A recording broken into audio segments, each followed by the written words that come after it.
I am in room 635 in the Hotel Galvez. It is July 2019, and this is on the pure hypoallergenic floor. Let's go in and take a look real quick.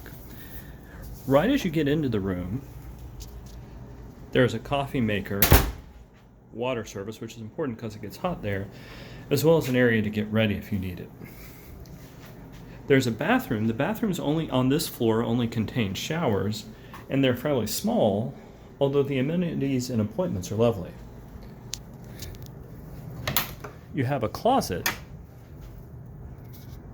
with your own robes, a spare set of bedding, and there's actually plenty of room there for all of your stuff.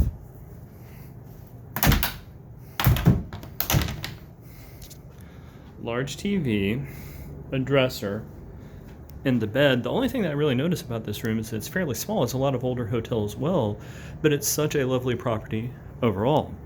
This room is a city view, and while I certainly prefer the Gulf view, the city view is pretty as well, and is usually available at a significantly lower price.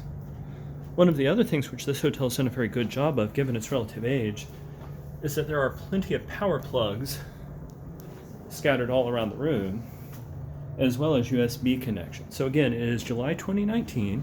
I'm at the Hotel Galvez here in Galveston, Texas. This is room 635. It is on the pure hypoallergenic floor, and this is a tour of the room. If you want to find out more, please visit us at Galveston Cruise Reviews. Thanks. Have a great day.